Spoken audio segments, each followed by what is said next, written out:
없어졌으면 좋겠습니다. 이 특별한 제품이 없어졌으면 좋겠습니다.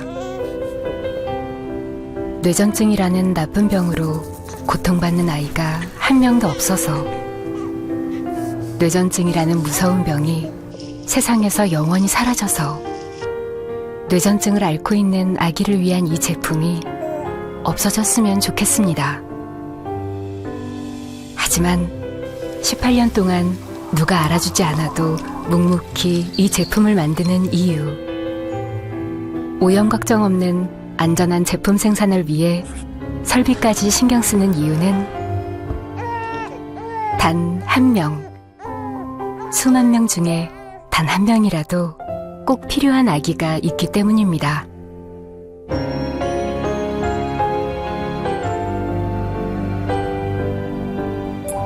이 제품을 만드는 것이 자랑이 아니라 아픔이기에 이 특별한 제품이 정말 없어지는 그날까지 아기에게 힘이 되자. 남양. 네, 두근두근 육아 토크쇼, 여러분들이 기다리신 주제, 정말 요즘 트렌드에 잘 어울리는 주제를 가지고 돌아왔습니다. 많이들도 기다렸을 텐데요. 오늘 인천 서구에 있는 뉴브레인 학습상담센터의 김태옥 원장님과 함께한 시간입니다. 여러분, 원장님 소개하겠습니다. 반갑습니다. 네, 반갑습니다. 인사 한 말씀 부탁드리겠습니다. 네, 안녕하세요. 뇌를 기반으로 학습 코칭과 상담을 하고 있는 뉴브레인 김태옥 원장입니다. 자, 반갑습니다. 네, 고맙습니다. 엄마들이 가장 걱정이 그겁니다. 애들이 너무 산만하다. 네. 그러니까 그 정보가 없으니까 산만하면 다 ADHD가 아닐까. 네. 이러다가 나중에 내가 공부를 못하거나 사회생활이 힘들지 않을까. 네. 이게 걱정이 많다 보니까 또 산만하지 않으면 ADHD랑 상관없다. 네. 극단적으로 또 가는 부분도 있고. 네, 그렇죠. 이게 이런 거 하나하나씩 오늘 또 원장님도 하실 얘기 많으시잖아요. 맞습니다. 오늘 다 쏟아내 주시길 바라겠습니다. 네. 첫 번째 이제 정의부터 정리도 하도록 하겠습니다. 네. ADHD. 네. 이게 뭘까요? 많이 걱정들 하시고 궁금하실 텐데요. ADHD란 말 그대로 주의력 결핍 행동 장애거든요. 그래서 세 가지의 특징이 있습니다. 첫 번째 특징은 아이들의 어떤 주의력 결핍, 두 번째는 과잉 행동, 세 번째는 이제 충동성이거든요.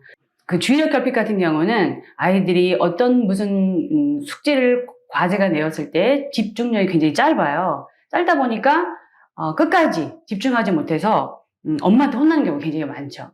그 다음에 이제 두 번째로 이제 과잉 행동인데요. 몸을 가만히 있질 않아요. 가만히 있지 않고 부산스러워서 누가 봐도 쟤는 산만해. 쟤를 어떻게 했으면 좋겠어. 자, 이런 경우는 이제 누가 봐도 판단이 나오죠.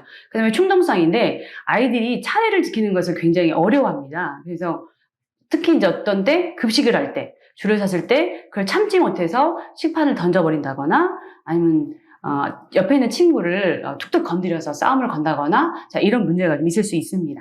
이 감정을 조절이 잘 안 되죠. 그래서 친구와의 관계성이 굉장히 좀 어려움을 많이 겪기도 합니다. 그 판단은 기준이 조금은 예를 들어서 어느 정도 산만해야지 또 과잉 행동인데 어느 정도 이게 좀 우리는 뭐 씩씩해 이렇게 해서 문제 인지를 못하는 엄마들도 있다 보니까 네. 그런 부분들을 조금 노하겠지만은 그렇죠. 뭐 집중을 하게 된다 그런다면 어느 정도 집중을 못해야지 시간적으로 뭐 이런 게 있을까요? 있죠. 예를 들어서 일상적인 생활 속에서 패턴을 보시면요, 아이들이 예를 들어 목욕탕에서 양치를 해야 돼. 그래서 양치질을 해야 되는데 양치질을 하지 않고 가서 바닥 청소를 한다거나 예를 들어서 뭐 거울을 닦는다거나 그래서 엄마가 속이 터지죠. 그럼 이제 저거 뭐지? 이런 경우가 있을 수 있고요. 또 과제를 할 때 과제를 제 시간 내에 끝내지 못하는 경우가 되게 많아요. 그래서 1시간 30분이면 끝날 수 있는 시간들을 보통 1시간씩 한다거나 아니면 엄마의 도움이 필요함에도 불구하고 그걸 도움을 요청하지 못한다거나 끙끙거리고 있다거나 혹은 엄마가 가야지만이 그 문제가 해결되거나 자, 이런 부분들이 굉장히 많죠. 또 이제 친구 간의 관계성도 문제가 많죠. 친구하고 놀면은 싸우게 되죠. 싸워서 툭툭 친다거나 가만히 있다가도 아이 머리를 잡아당긴다거나 이래서 엄마 제가 나하고 놀지 않는다고 해. 자, 이런 경우도 있을 수 있고요. 여러 가지의 경우 수가 되게 많지만 근본적인 것은 아이 행동을 유심히 보는 것이 사실은 제일 적합하죠, 사실은. 이런 일도 있어요. 목에다가 뭐라 그러죠? 그 보자기 같은 걸 두르고 나서 뛰어나 있는 아이들이 있거든요. 그렇다고 해서 그걸 하나 보고서 산만하다 이렇게 판단할 수 있는 부분들은 아니거든요. 단지 호기심이거든요. 근데 그럴 때 안 돼! 하지 마! 엄마가 이제 윽박을 지르거든요. 그런 것보다는 이렇게 하면은 다치게 된다는 어떤 경우를 설명해 주는 것이 훨씬 더 낫죠. 그걸 행동을 보고 나서 어머 우리 아이 ADHD인가 봐. 그래서 엄마의 머리를 싸잡고 막 누워있고 막 이러는데 그럴 필요는 사실은 없다는 거죠. 이런 행동할 때 부모가 내가 그거 하지 말라 그랬잖아. 네. 왜 저 거기다 놔? 나 이해를 하지 못하는데 네. 왜 그러는 거야? 네. 이런 것 자체는 좀 어떻게 좋다고 하나요? 아니 엄마가 그렇게 아이한테 강압적으로 하기만 아이가 자존감이 낮아지거든요. 네네. 그리고 상처를 받게 돼요. 그쵸. 왜? 평상시에도 얘는 맨날 학교에서 선생님한테 혼나. 집에서도 혼나. 친구들하고 관계성이 또 나빠져. 그렇기 때문에 그렇게 부정적인 언어보다는 긍정적인 언어로서 아이를 이끌어나면서 칭찬하는 것이 훨씬 더 효과적일 수 있죠. 이 ADHD 자체는 어렸을 때부터 초기에 발생했을 때 그때 치료가 해야 되거든요. 그런데 그것이 치료가 되지 않고 계속 누적이 되어서 온다면은 나중에 성인 ADHD까지 연결이 되거든요. 그래서 그때 사회생활을 제대로 못하고 예를 들어 직장을 빨리 옮긴다거나 어떤 무엇에 중독이 된다거나 이런 경우가 많기 때문에 사실은 그런 염려스러운 부분들도 남아있죠. 그러니까 오늘 주제가 왜 그러면 단순하게 아기와 이렇게 관계된 게 아니라 네. 가족 다 포함되는 부분이니까 그런 부분을 잘 배워주시면 좋겠고 ADHD가 왜 생기는지 원인. 근본적인 원인은요. 사실은 부모가 ADHD를 가지고 있다. 그러면은 보통 30에서 40%가 유전이 됩니다. 유전이 되고요. 그 다음에가 생물학적인 요인인데요. 이 전두엽의 발달이거든요. 근데 이 전두엽 같은 경우는 보통 우리가 고차원적인 어떤 지적인 능력들을 사고의 처리 능력을 하는 과정인데 이 전두엽이 미성숙된 거죠. 성숙이 미성숙하다 보니까 아이가 내가 이런 환경을 안 하고 싶어 해도 이 미성숙이 됐기 때문에 아이가 그것을 조절할 수 있는 행동 능력이 없는 거예요. 그러니까 도파민이 너무 많이 과다하게 나오거나 너무 적거나 하다 보니까 아이가 성격이 어떻게 해요? 충동적이었다가 아니었다가 할 수밖에 없죠. 그러니까 엄마가 어떻게 해? 속이 터졌다가 어린이집 왔다 갔다 하는 거죠. 내가 아이를 다시 선생님 아이를 갖다 내 뱃속에 다시 넣었으면 좋겠어요. 이 얘기를 하거든요. 자, 이런 경우에 상담 사례도 사실 많이 있습니다. 근데 그런 어떤 생물학적인 요인도 있고요. 임신 초기에 갑상선이 너무나 적게 있는 부분들이라 그게 이제 전두엽의 발달성에 문제가 있거든요. 그래서 적게 나오면은 아이가 또 ADHD에 연관성이 있더라 하는 부분도 나옵니다. 그 다음에 이제 부부간의 관계도 굉장히 중요합니다. 그래요? 그렇죠. 부부간에 싸움이 잦거나 하면 아이가 이 심리적으로 불안하거든요. 사실은. 그러니까 불안하니까 좀 마음을 좀 안정적인 마음에서 생활할 수 있도록 그런 부분들을 만들어주면 굉장히 좋을 것 같습니다. ADHD가 몇 살부터 그러니까 타고났을 때처럼 유전적인 성향 가질 때죠. 네. 몇 살 때부터 이렇게 그런 증상을 좀 보이고 진단을 내릴 수 있는 나이가 될까요? 보통 이제 5세부터가 진단이 가능한데요. 이제 상담하신 사례 예를 보면 우리 보통 유아기 때도 문화센터에 가서 아이들 수업을 하거든요. 그러면 선생님, 우리 아이가 왜 다른 아이들 수업을 잘하는데 우리 아이는 왜 그 수업에 집중하지 못하고 두리번두리번하고 그냥 몸을 나대면서 선생님하고 눈도 못 맞추면서 수업을 못할까요? 우리 ADHD 아닐까요? 라고 이제 걱정하시는 분들이 있어요. 근데 사실은 걱정할 것은 아직까지는 아니고요. 좀 더 눈여겨봐야 되는 거죠. 그래서 5세 정도가 되었을 때 아이를 한번 자세히 지켜보면 되는데 보통 이제 유치원이나 그 나이가 되면은, 놀이방, 예를 들어서 어린이집을 가거든요. 그럼 선생님들께서 이제 엄마를 호출하시죠. 어머님, 잠시 오셔야 되겠습니다. 그럼 이제 덜컹 와서 가시죠. 그쵸. 그러면 이제 아이가 산만해서 친구들 관계가 안 됩니다. 그래서 수업을 할 때 그 과제를 다 완성하지 못하고요. 수업을 할 때도 저하고 눈을 잘 못 맞춰요. 혹은 내가 멍을 때리고 있어요. 혹은 음식을 떨어뜨려요. 막 이렇게 이제 고민을 하시거든요. 그럴 때 이제 엄마는 절대 그럴 일이 없습니다. 라고 얘기를 하시거든요. 그쵸. 근데 절대. 그렇지만 이제 5세가 되었다면은 한 번쯤은 검사를 해서 아이가 정말 이 정도가 어느 정도인지를 보고서는 진단하에 치료를 하는 것이 훨씬 더 효과적이죠. 근데 이게 5세부터 이제 진단되는데 이게 성장하면서 네. 정상적으로 치료가 안 되면 뭐 초등학생, 중학생, 고등학생 네, 성장하면서 그렇죠. 증상이 증상이 다르게 계속 나온다고 얘기를 들었거든요. 예, 맞습니다. 어떻게 나올까요? 이제 초등학생 저학년 같은 경우는 아이가 숙제를 해야 되는데 숙제를 제 시간에 다 끝내질 못하죠. 그 다음에 이제 엄마가 얘기를 해도 그 얘기가 무슨 얘기인지 잘 못 알아듣죠. 산만하죠. 산만해서 텔레비전을 켜더라도 리모컨과 장난을 치죠. 그 다음에 또 어떻게 옆에 누나나 동생들이 있어. 이게 툭툭 건들리죠. 그 상태가 되어서 초등학교 한 고학년쯤이 되면은 가장 심각한 게 뭐냐면 아이들이 그때 되면 사춘기거든요. 사춘기하고 이제 맞물리기 때문에 이 충동이 더 많이 일어나죠. 그래서 특히 정서적인 문제, 그래서 학습장애가 올 수 있고, 그 다음에 또 그 아이들하고 싸움을 한다거나 특히 이제 엄마한테도 욕을 하기 시작을 하죠. 이제 X발 뭐 이렇게 이제 친구들하고도 이제 욕이 나오기 시작을 하죠. 그래서 그 교육 관계성이 나아지면서 심리적으로 정서적인 불안, 또 틱장애, 학습장애 이런 부분이 올 수밖에 없죠. 근데 그 당시에 그것이 치료가 가능해야지만이 다음 발달 단계에 있을 때도 문제가 되지 않은데 이때 다 그렇지 뭐. 다 그런데 뭘 그렇게 유난스럽게 하고 맞아요. 유난스럽게 난리를 치는 거야 라고 얘가 가볍게 생각을 하거든요. 근데 사실 그 나이 때 가장 치료가 빠를 수 있는 거고 그 나이 때 잡아야 되는 거거든요. 근데 이제 그 넘어가면은 성인기에 이뤄서도 이제 문제가 생길 수밖에 없죠. 직장 생활도 힘들어, 중독성이 생길 수 있어, 뭐 여러 가지 부작용이 생길 수 있겠죠. 통상적으로 동반하는 또 관련 증상이 또 있다고 뭐 들었어요. 뭐 틱장애가 있다든지. 그렇죠. 틱장애도 있고요. 또 학습장애도 있고, 불안장애 있고, 정서장애가 있거든요. 그 중에서 가장 흔한 것들이 보통 틱장애예요. 틱장애. 예, 그래서 한 예로 저 같은 경우도 상담을 왔을 때 아이가 그 음성 틱이 있었어요. 그러다 보니까 학교에서 수업을 할 때 아이가 막 킁킁하고 소리를 내는 거예요. 그 친구들이 수업을 할 때 방해가 되고 선생님한테도 지적을 받게 되니까 아이가 훨씬 더 이 심리적인 부담을 가지면서 증세가 더 심하게 되거든요. 놀림도 당해내고. 그럴 경우에는 오히려 ADHD의 그런 어떤 그 치료도 가능하지만 하면서 이 틱장애를 우선적으로 하는 것이 훨씬 더 효과적이라고 할 수 있겠죠. 그 부모님들도 이런 생각을 가지고 계신 분도 계실 거예요. 뭐 예를 들어서 ADHD다라고 이제 판명이 났을 때 네. 이거를 장애라고 생각을 해야 될 건지 그러다 보니까 심각해져가지고 이걸 병원으로 가서 검사를 하고 싶은데 네네. 우리 애가 그러면 어떻게 두려워하는 분도 계시니까 많죠. 그러다 보니까 오히려 그런 것도 없애야 되는데 굳이 병원이 아니더라도 그렇죠. 이렇게 뭐 학습 네. 상담센터나 이렇게 와도 어느 정도 가능하니까 그렇게 해도 가능한 거죠. 네. 쉽게 생각하고 편하게 접근하는 게 아기 성장에 좋을 것 같다는 그렇죠. 생각이 듭니다. ADHD에 대한 부분들을 너무 부정적으로 생각하지 마시고 우리가 흔히 일어나는 그 과정에 있을 때 질병이라고 생각하시면 돼요.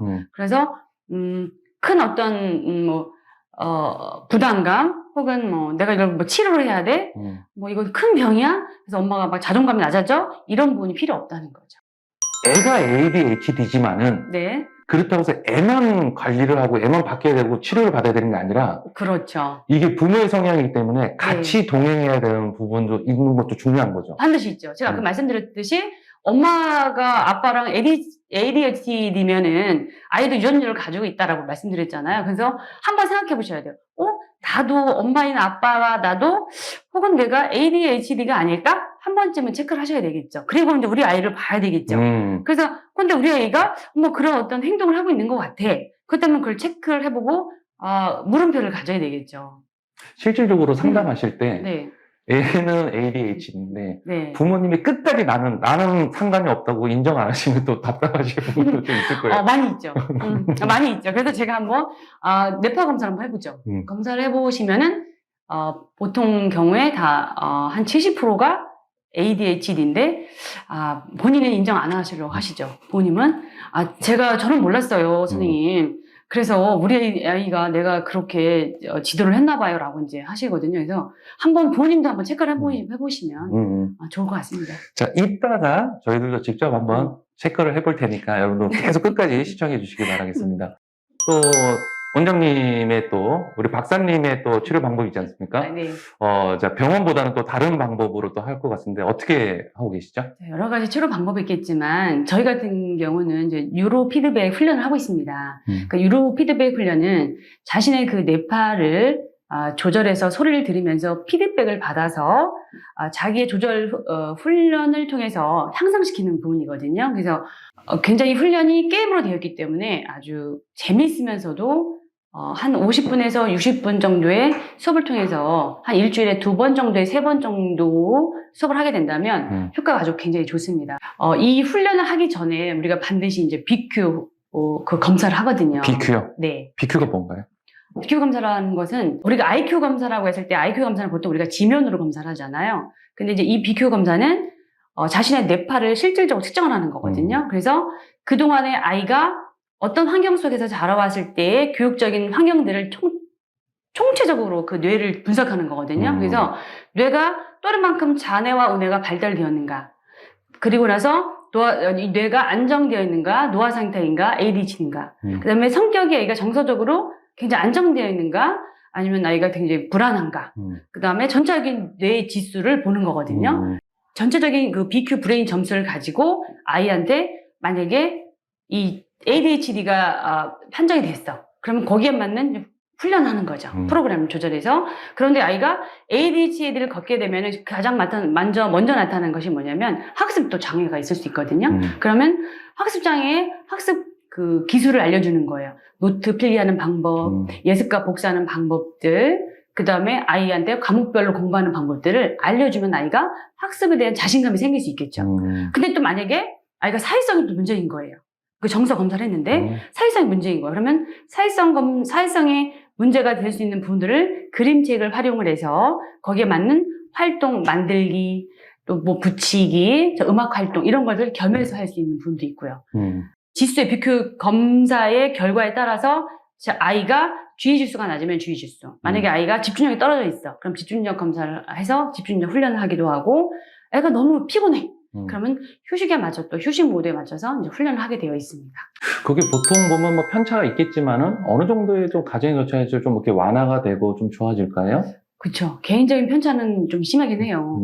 좀 학년이 낮아질수록 보통 일주일에 2번 정도, 3번 정도 수업을 하는데 50분에서 60분 정도 걸리거든요. 그러면 평균적으로 한 3개월 정도 되면은 아이가 좀 많이 변화가 되었네? 라고 하시고 되는 경우도 있고, 어떤 경우는 6개월이면 거의 완치가 되는 경우도 있고요. 그러니까 개인별로 굉장히 다릅니다.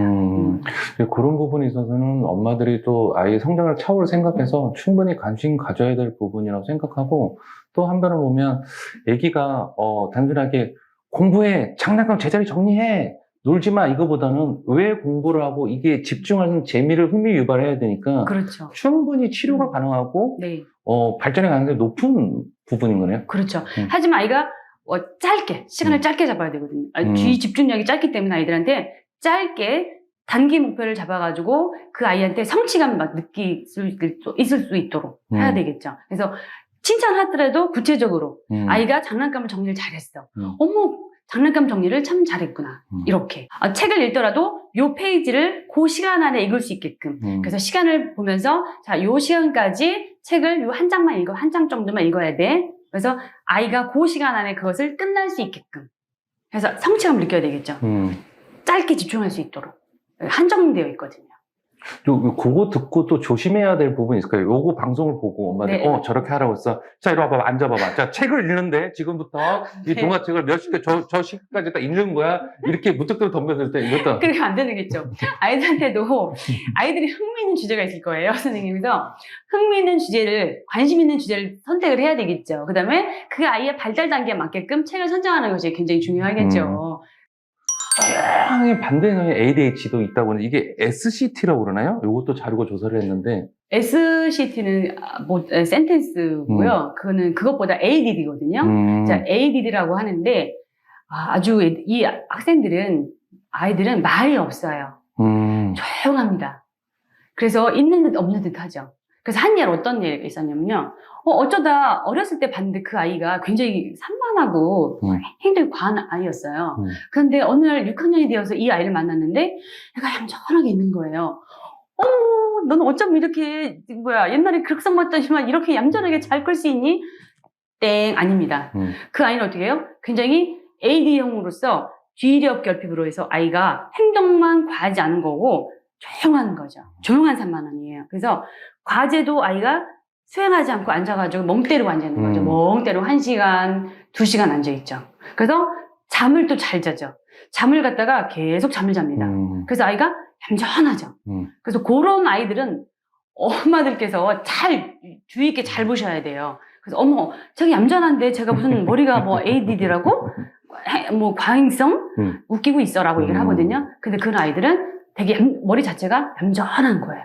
그래서 이 뇌파에 걸리지 않죠. 아이들 행동에 걸리지 않기 때문에 엄마들이 아니야 라고 오진하는 경우가 많이 있습니다. 그러니까 그런 분들 보셔야 되겠어요. 뇌파 검사? 네. BQ? BQ 검사. 이거를 하면 네. 확연하게 차이가 난다고, 구분이 난다고 했는데, 네. 요걸 통해서 알 수 있는 거, 확연하게 뭐, 이거 차이가 납니까? 네네. 그 일반적인 정상적인 뇌파하고 그 아이들 ADHD 뇌파가 다르거든요. 그래서 정상적인 뇌파 같은 경우는 굉장히 주파수가 일정하고 골고루 잘 나와요. 근데 ADHD 같은 경우는 세타파가 굉장히 높게 나옵니다. 그래서 세타파를 갖다가 연습을 해가지고 낮추는 연습을 해야 되는 거고요. 거기에 바탕이 되는 그 베타파가 있어요. 그 베타파를 갖다가 올려주는 그런 훈련을 해야 되거든요. 그래서 그것이 평균치가 한 25 정도가 나온다면은 그 친구가 ADHD의 그 치료가 과정들이 잘 되고 있다라고 얘기를 할 수가 있습니다. 요게 그러면 그런 검사들을 역시나 5세 이후로 네, 그렇죠. 하는 게 효과적인 거고, 네, 그렇죠. 더 성장할 때보단 빨리 할수록 이게 좋은 거고, 효과적인 거죠. 치료 과정이. 그렇죠. 근데 그 검사를 할 때 이제 뭐 카페인이라든가 사탕이라든가 초콜릿이라든가 이런 것들은 먹지 말고요. 또 약 복용하는 약이 있으면 되도록이면 그 약을 복용하지 않고 온다면 훨씬 더 정상적으로 그 뇌파를 정확하게 진찰할 수가 있겠죠.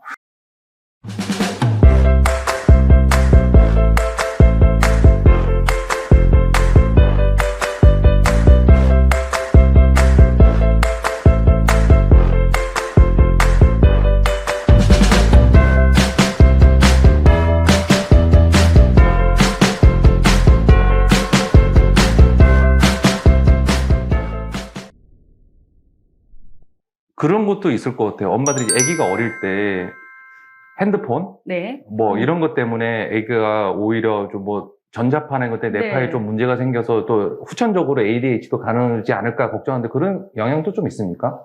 요즘에 아이들이 그 미디어에 굉장히 많이 노출되어 있거든요. 그래서 사실은 만 2세가 되었을 때까지 전까지는 사실 미디어에 노출 안 되는 것이 훨씬 더 좋습니다. 그래서 이후에는 시간을 정해놓고 아이가 약속을 해서 엄마가 단호하게 그것을 못하게 해야 되거든요. 근데 엄마들이 마음이 약해요. 그렇죠. 마음이 약해가지고 그래 이번에 20분만 하자라고 하는데도 아이가 찡얼거리거나 울어대면은 다시 할 수 있게끔 하거든요. 근데 그런 부분에 단호함이 있어야 되거든요. 그래서 되도록이면 2세 이전까지는 미디어를 노출하지 말아라. 그 이후에는 시간을 정해서 미디어를 전혀 안 할 수는 없거든요. 그래서 그렇게 할 수 있게끔만 정해준다면 큰 문제는 없을 것 같습니다. 그런 말씀 해주잖아요. 두뇌 발달시키는 정해져 있으니까 그때만큼은 집중적으로 좀 해야지 ADHD나 나중에 커서 뭐 학습 활동에도 좀 효과가 있다. 네. 그 시기와 따로 좀 설명 좀 부탁을 드릴게요. 보통 이제 5세, 6세 같은 경우에는 애들이 그 전두엽이 발달하는 시기이기 때문에 많은 활동들이 필요하거든요. 그 첫 번째는 제일 좋은 건 사실은 밖에 나가 뛰어놀아야 돼요. 밖에 뛰어놀면서 호기심을 가지고 이것저것 질문에 대한 것들을 많이 대화를 통하는 게 더 중요하고요.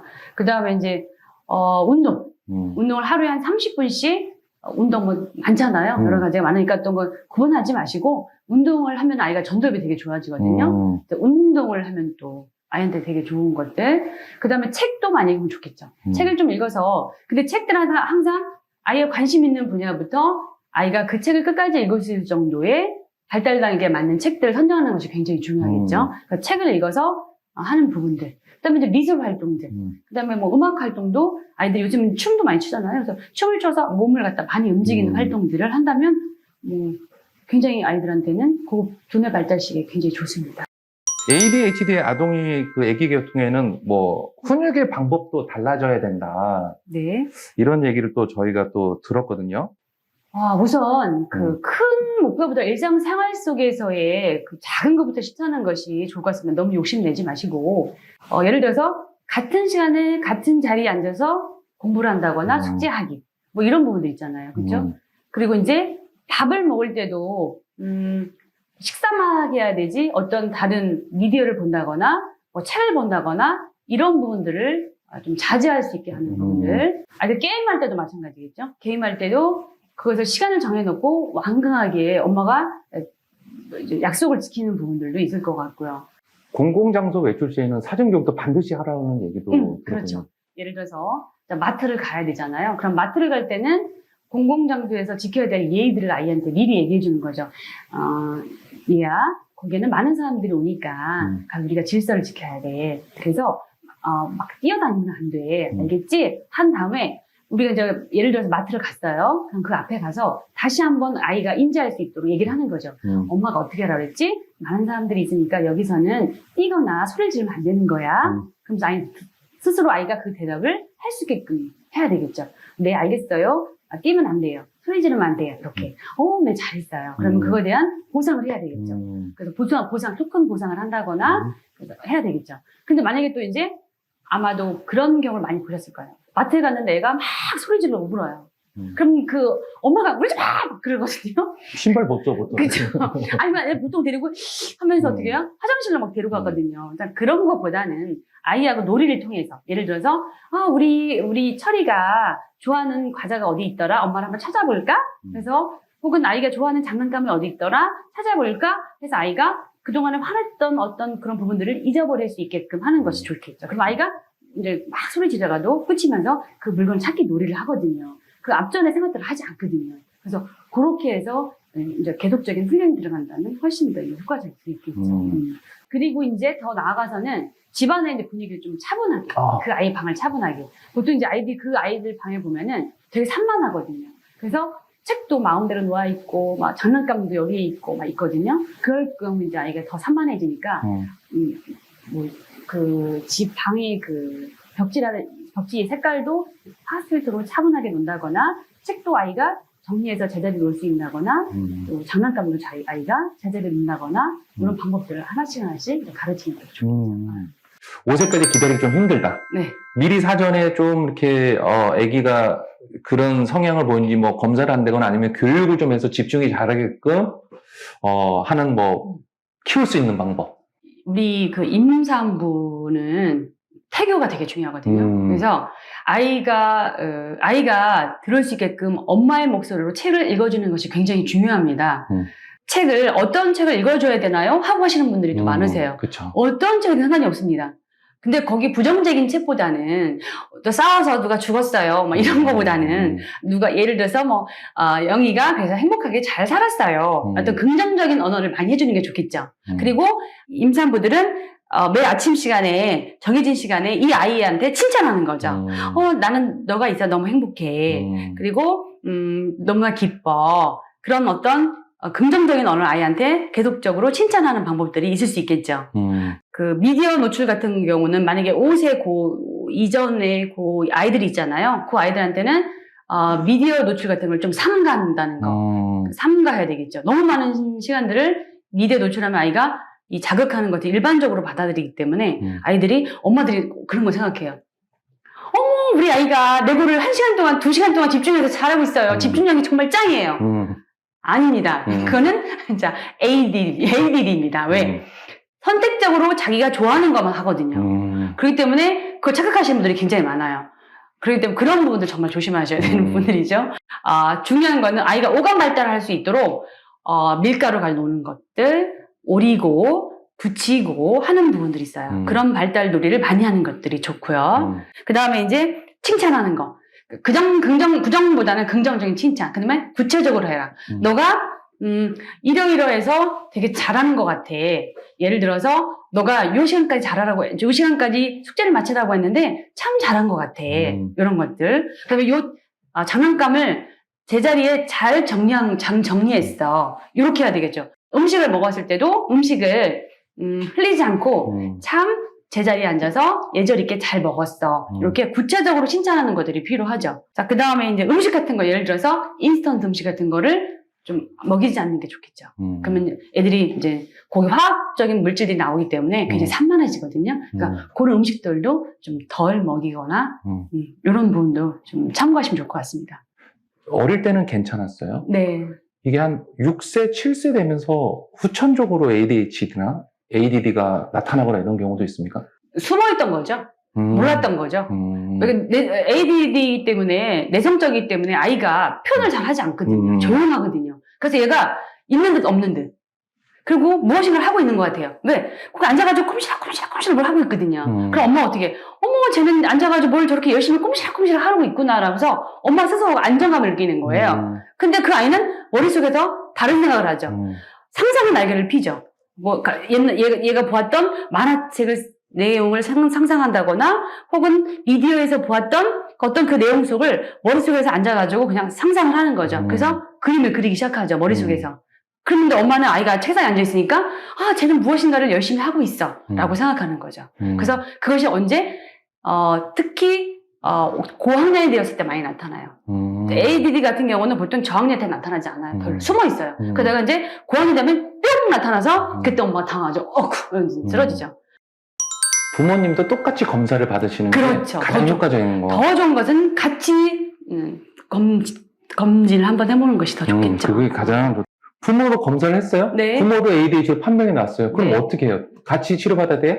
물론 같이 치료를 받아야 되겠죠. 그래야지만이 내가 어떤 사람인지를 알아야 되거든요. 그래 아이들과 같이 치료할 수 있는 부분인데 엄마도 산만해서 아이한테 일관성이 없는 행동을 하게 되거든요. 그러면 아이가 어머 이게 맞는 거야? 저게 맞는 거야? 그래서 아이가 정서적인 불안이 올 수밖에 없죠. 그런 부분에 있어서 엄마가 체크가 돼야 되는 부분들이 있죠. 그다음에 그렇게 하면 어떻게 해요? 아, 무슨 소리 하는 거예요? 내가 직장에서 얼마나 지금 인정받고 업무도 얼마나 처리 잘하는데 이 선생님 이상한 사람이네. 맨 처음 오면 다 그렇게 말씀하세요. 다 어머님도 그런 성향을 가지고 계시거나 조심스럽게 얘기를 하죠. 성향이 좀 있어요. 성향이요? 이렇게 얘기를 하시거든요. 근데 거기서 ADHD입니다 라고 하시면 난색을 하시거든요. 맞아요. 그럴 것 같아요. 네, 근데 그렇게 난색하는 것보다 아, 제가 그런 성향이 있구나 해서 체크를 한번 해보고 아이들한테 내가 어떻게 그동안에 부정적인 언어를 많이 사용했는지 아니면 내가 일관성 있는 행동을 했는지를 보셔야 돼요. 그리고 아이들한테 지시어를 많이 했는지 뭐 해, 안 돼 라고 했는지를 많이 보셔야 되는 거죠. 그래야지만이 내가 이 아이한테 어떻게 긍정적인 언어로 대처를 하고 이 학습에 문제가 있을 때 이 학습을 어떤 방법으로 가르칠 거에 대한 것들을 배우셔야지만이 되는 거죠. 같이 오셔가지고. 그래서 아이는 이쪽 학습에 대한 방법들을 배운다면은 엄마는 이 아이를 어떻게 가르칠 거에 대한 것들을 배우셔야 되는 거죠. 그렇죠. 행동에 문제가 있어. 그럼 행동의 문제를 어떻게 가르칠 것인가? 애가 학습에 문제가 있어. 그럼 그 예습이나 복습하는 문제들을 내가 어떤 방법으로 이 아이한테 어떤 언어로서 가르칠 것인가? 이걸 엄마도 배우셔야 되는 거죠. 오셔가지고. 엄마도 애기랑 치료 기간이 똑같아요? 다르죠. 훨씬 길어요? 훨씬 길죠. 아니 뭐 애 치료하러 왔다가 결국에는 좋지 엄마가 더 그렇죠. 애기가 허루전 돼가지고 나중에 엄마를 놀리면 아유 엄마는 그렇게 될 수 있겠죠. 그렇지만 엄마가 어떤 마음을 갖냐에 따라서 치유가 빠를 수 있겠죠. 예전에 오래전 일인데요. 그 한 전문 의사가 그러더라고요. 유독 우리 한국인들한테 네. 이 정신적인 문제에 대해서는 유독 예민하게 거부를 한다고 얘기를 하더라고요. 네, 맞습니다. 다른 데는 뭐 죽을 병을 걸리면 빨리 치료를 받는데 유독 이런 정신에 관련된 거는 인정을 하기 싫고 그러다 보니까 그런 진단을 내렸을 때 본인 스스로가 인정하는데 빨라야 2년 정도가 걸리고 네, 맞아요. 이걸 키울 대로 키워가지고 나중에야 찾아오는 경우가 많다고 얘기를 듣다 보니까 그런 부분들이 좀 이렇게 인식 개선이 먼저 해야 돼. 이거는 큰 질병도 아니고 장애가 네, 아니니까. 맞습니다. 그러니까 흔히 이런 부분에서 자녀를 정말 위하신다면 부모의 검사도 좀 이루어진다고 생각하고 네. 그 3달, 뭐 4달 동안 어떻게 매일 일주일에 2-3번씩 그걸 받아? 나는 빨리 한 방에 치료를 해. 오케이, 나 인정할게. 병원 가가지고 정신의학과 가서 나는 약물 딱 받고 그럼 빨리 팍 되지 않을까? 이렇게 생각할 수도 있잖아요. 네, 맞습니다. 근데 ADHD 자체는 치료가 긴 시간이 필요한 분들이에요. 긴 시간이 필요하기 때문에 엄마의 인내심이 필요합니다. 우리 아이들의 행복을 위해서는 엄마의 인내심과 노력이 필요한 분이기 때문에 성급하게 빨리 고치려는 것보다는 하나하나 가장 문제가 되는 부분부터 혹은 그 걸리는 부분부터 체크해 가는 것이 훨씬 더 효과적이라고 봅니다. ADHD에 대해서 뭐 많은 엄마들이 걱정하지만 이거에 대한 정확한 그 정보를 얻을 데가 없었거든요. 네. 병원을 가야지만이 뭐 치료 방법, 약물치 이것만 생각했었는데 학습적인 훈련으로도 충분히 개선이 된다고 그러니까 그런 부분에서 여러분들 공감을 좀 해주시고 관심을 가져주시면 좋겠고요. 오늘 이제 마지막으로 이 방송을 보는 내 자식이 정말로 세계 최고의 애를 키우시는 엄마들이 이 클래스에 참가하고 계시거든요. 네. 그렇게 아기가 잘 클 수 있도록 네. 한번 도움의 말씀으로 조언 한번 해주시길 바라겠습니다. 우리 어머님들은 정말 대단하십니다. 사실 그 ADHD는 큰 어떤 병이 아니거든요. 사실은 질환입니다. 그렇기 때문에 치료가 단기간보다는 장기간을 통해서 가능하고요. 또 간혹 우리의 자녀가 ADHD라고 해서 막 자존감이 낮아져서 얼굴이 막 울상이 돼서 오시는 분들도 많이 있거든요. 그럴 필요가 없습니다. 그럴 필요 없고요. 마음을 좀 편하게 가지시고 이러이러한 증상이 아까 말씀드렸지만 증상이 있다 생각하시면 상담을 해서 조기 발견, 조기 치료가 가장 좋은 관건이라고 생각합니다. 확실히 그런 걸 느꼈습니다. 엄마들도 느낄 거예요. 이제 현장에서 그런 부모님과 이런 상담을 많이 하시고 그런 치료를 위해서 많이 노력하시고 하다 보니까 말씀하시는 게 거창한 말보다는 이런 이렇게 공감을 할 수 있는 얘기를 해주시니까 네. 너무너무 감사의 말씀을 드리고요. 엄마들에게 또 저희가 또 좋은 선물 드려야 되니까 잠시 후에 쉬었다가 2부 라이브에서 저희가 여러분 도움이 필요 있는 육아템 한번 시원하게 쏴드릴 테니까 엄마들 오늘 공부하셨던 거 원장님 얘기 잘 상기해 주시고 이따가 2부에서 만나 뵙도록 하겠습니다. 오늘 함께 해주신 우리 뉴브레인 학습상담센터의 김태호 원장님, 원장님은 김태호 박사님, 네. 너무너무 감사의 말씀을 드리고요. 두근두근 육아 토크쇼였습니다. 감사합니다. 네, 감사합니다.